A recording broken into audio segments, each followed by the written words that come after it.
I'm afraid to admit that even though it's been 10 years since I burned out, every time I get tired, I get scared to burn out. By the way, I've got a little guest today. So happy she is. But yeah, I think so. If you've seen other videos, you know that this past month, I felt more tired due to events happening in my personal life, and the fact as well that it's the third month that I am starting a new job, and so even though I feel pretty acclimated, let's say, having all of those things happening together is a lot. And every time I get more tired, I am really scared that I might burn out again, or I am really scared that it's gonna happen again. And it makes me realize that even after 10 years, I am still in a reactive mode. You'd think that after 10 years, I know that with everything I've done, the chances of me burning out are very low. I mean, it's never zero.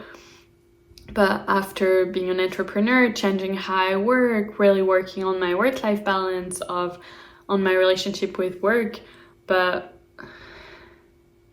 it's still something that really, really scares me. And when I went to see the doctor, because I felt really tired, and I have gone through mental health first aid, and so I know that when you feel like something is off and you feel like it's been a while, the first thing to do is usually talk with your GP, your general practitioner, your doctor about it, or therapist, but you can go to your doctor and he can be your first point of contact.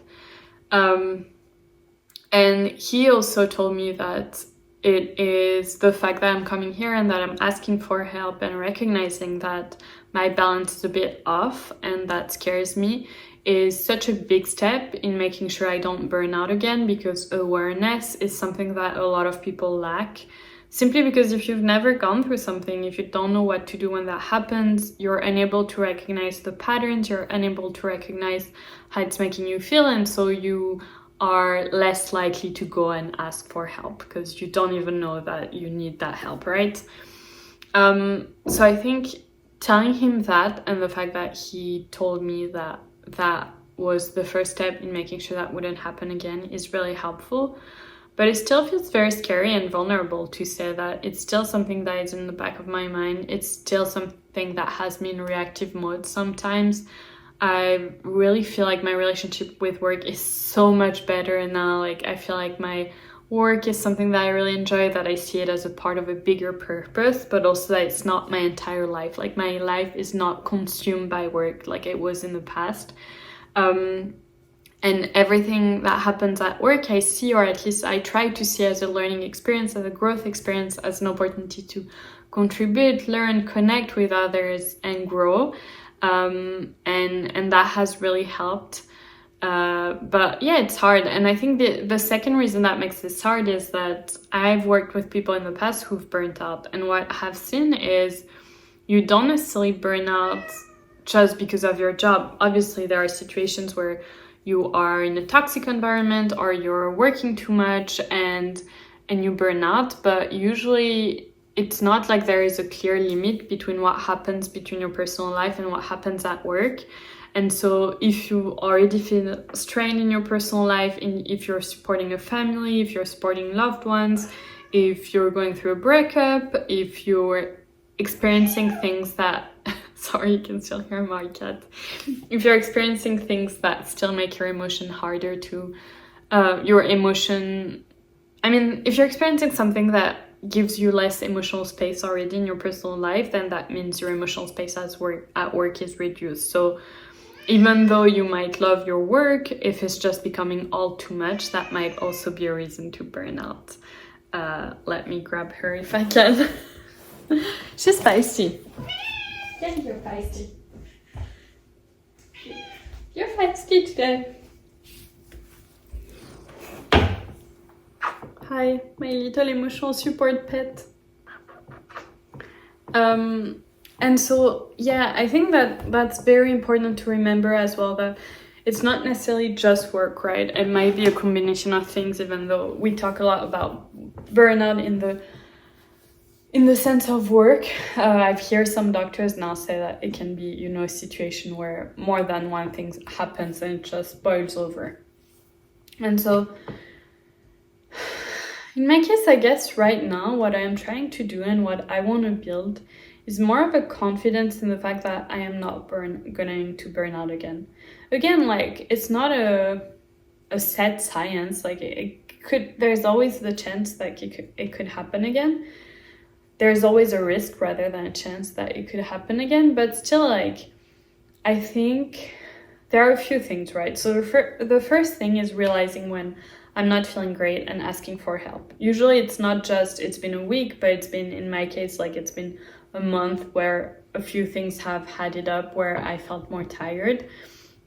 So I think it's really important. I think the second, it's asking for help from your doctor, but it's also from, your close one. So my partner, like really telling him how I feel and how we can work around things in the house and in our relationship so that I feel like I have more space to rest and recharge and relax. It's also about asking for help at work. So depending on your work environment, it's hard, but I know I've chosen to be really open about it with my manager and open about the fact that it feels like a lot right now.